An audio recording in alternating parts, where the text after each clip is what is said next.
재고자산은 기업이 판매하거나 생산에 투입하기 위해 보유하는 자산을 의미합니다. 여기에는 판매 목적의 상품 완제품, 생산 중인 제공품, 그리고 서비스 제공 등의 소비될 원재료나 소모품까지 포함됩니다. 이 재고자산을 취득원가와 순실현 가능 가치 중 낮은 금액으로 평가하도록 요구합니다. 유통업의 재고산평가 동영상에서 평가방법으로 개별법, 선입선출법, 후입선출법, 표준원가법을 이론적으로 설명하고 사례를 들었으니 참고 바랍니다. 물류업, 운송업, 창고업 등은 서비스를 제공하는 산업으로 일반적으로 판매용 재고자산을 보유하지 않는 업종입니다. 택배, 항공해운 운송, 제3자 물류, 창고 임대 등 물류기업은 고객의 상품을 전달하거나 보관해 줄 뿐 그 상품을 구매하여 재판매하지는 않습니다. 따라서 전형적인 상품 재고는 물류사의 자산이 아니며 재고자산 회계도 유통업과 사뭇 다릅니다.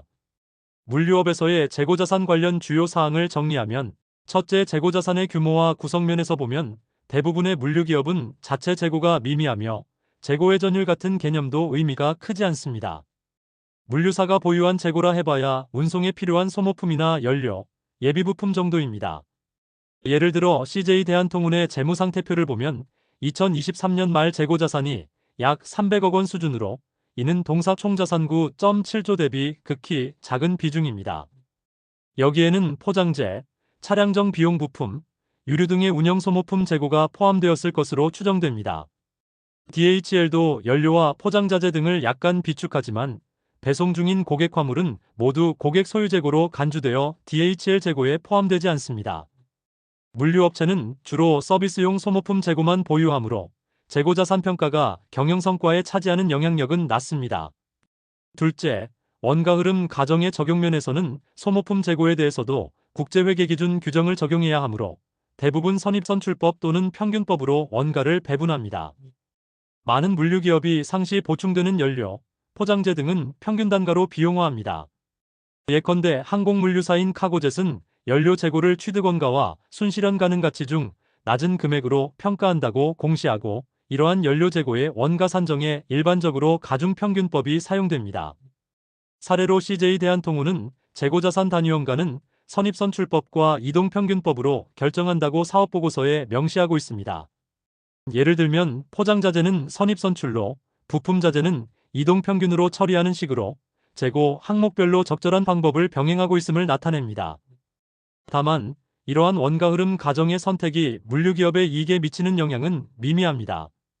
예를 들어 연료단가 상승으로 인해 선입선출법 대 평균법 간 약간의 비용인식 타이밍 차이는 있을 수 있으나 연료비 자체가 전체 비용에서 차지하는 비중이 크지 않고 매 기간 소모되어 누적되지 않습니다. 셋째, 서비스 계약 원가와 재고면에서는 많은 물류기업이 운송서비스 계약을 수행하면서 투입되는 원가, 연료, 인건비 등을 곧바로 비용으로 처리합니다.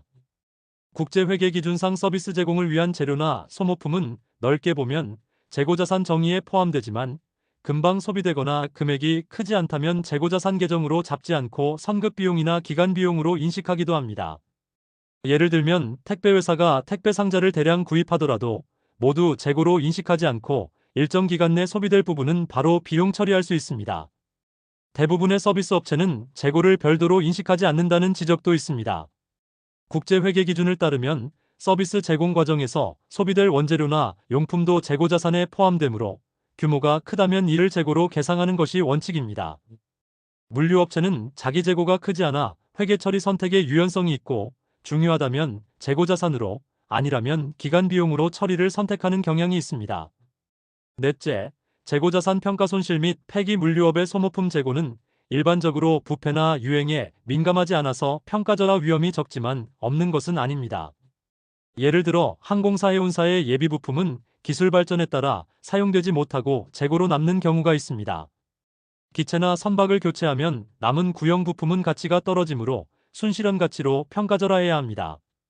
또 연료의 경우 시세 변동성이 크지만 국제회계 기준에서는 연료 재고도 시가 하락 시 손실을 인식해야 합니다. 다행히 연료는 통상 단기간 내 소비되어 재고로 오래 머물지 않으므로 영향은 제한적입니다. CJ 대한통운의 경우 재무제표에 간혹 재고자산 감모 손실 항목이 보이는데 이는 창고 보관 중 파손되거나 분실된 고객 물품에 대한 배상 또는 자체 포장재의 폐기 등을 반영한 금액으로 추정됩니다. 규모는 매우 작아 영업이익에 미치는 영향은 거의 없습니다. 다섯째, 고객 재고에 대한 책임으로 물류기업이 고객의 상품을 보관하거나 운송 중일 때 그 상품은 회계적으로 물류기업의 재고가 아니지만 일정 부분 책임을 지게 됩니다. 일부 물류업체는 주석에 고객 위탁품 보관 현황을 공시하기도 합니다. 이는 오프-마이너스 밸런스 항목이나 주석 공시로 다루며 만약 파손 분실 시 배상 충당부채로 처리됩니다. 이런 부분까지 고려하면 물류업체는 실질적으로 막대한 재고를 다루지만 자기 자산은 아닌 독특한 상황입니다. 국제회계 기준에서는 수탁재고의 경우 원소유주가 재고로 인식하고 보관기업은 수수료 수익만 인식하도록 규정하고 있습니다. 따라서 물류업체의 재고자산 계정에는 이러한 수탁품이 절대 포함되지 않고 계약에 따른 서비스 원가만 반영됩니다. 사례기업으로 CJ 대한통운은 연결 재무제표 주석에서 재고자산은 취득원가와 순실현가치 NRV 중 낮은 금액으로 평가하며 단위원가는 선입선출법과 이동평균법으로 결정한다고 밝히고 있습니다. 이는 동사가 보유한 포장재, 예비부품, 소모품 등을 회계상 재고로 인식하고 선입선출법이나 평균법으로 평가함을 뜻합니다. 다만 CJ 대한통운의 사업보고서를 보면 재고자산 금액이 전체 자산의 0.3% 수준에 지나지 않아 투자자들은 이 수치를 거의 중요하게 여기지 않습니다. 글로벌 물류기업 DHL그룹은 국제회계 기준을 준용하며 연료 및 물류자재 재고를 가중평균원가로 평가하고 순실현가치 규칙을 적용하는 것으로 알려져 있습니다. DHL의 경우도 재고자산은 대부분 운영상 비용성 자재로서 정확한 원가 배분보다는 신속한 비용 처리가 경영에 더 중요합니다. 실제 DHL은 재무제표에서 재고자산 내역을 특별히 강조하지 않고 대신 운송비, 인건비, 임차료 등의 큰 비용 요소에 집중합니다. 이는 물류업 특성상 재고보다 설비, 인력, 운송수단이 핵심 자원이기 때문입니다. 유통업 소매도맥과 물류업 운송창고 재고자산 회계를 비교한 표입니다. 유통업과 물류업은 재고자산에 대한 의존도와 회계적 중요도가 크게 다릅니다. 유통업은 재고가 곧 매출인 반면 물류업은 재고가 없어야 효율적인 서비스를 할 수 있습니다. 유통기업은 재고를 많이 갖되 잘 팔아서 없애는 것이 목표이고 물류기업은 자기 재고를 최소화하고 남의 재고를 빨리 운송하는 것이 임무입니다.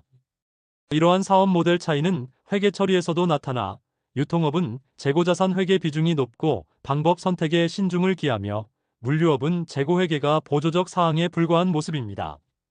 결론 및 시사점으로 물류업에서는 회계 이슈보다 운영 효율을 중시합니다. 물류업에서는 재고자산 회계가 상대적으로 부차적이지만 운영 효율성이 곧 성과입니다. 저스트 인타임이나 재고 최소화 물류 전략 등이 발달한 것도 물류 비용을 줄이고자 함입니다. 회계적으로는 물류회사는 재고가 적을수록 좋은가를 설명하며 서비스 원가 개념과 수수료 수익 모델을 이해하는 것이 필요합니다. 또한 제3자 물류 계약 등에서 발생하는 수탁 재고 관리나 리버스 물류 등이 회계에 주는 영향 반품 충당 부채 등도 확장 학습 포인트입니다. 물류기업의 경우 임차자산 리스, 운송장비 감가상각 등의 회계 이슈가 재고보다 중요합니다. 이는 업종별로 중대한 회계 이슈가 어떻게 다르며 국제회계 기준이 모든 산업에 일률 적용되지만 적용 범위의 중점은 달라질 수 있음을 보여줍니다. 물류업 투자자는 재고보다는 운임단가, 물동량 추이 등을 중점적으로 봅니다. 회계정보 이용자가 해당 산업의 재고자산 회계 처리 방식을 알면 숫자의 의미를 오해하지 않고 옳은 의사결정을 내리는 데 도움이 됩니다.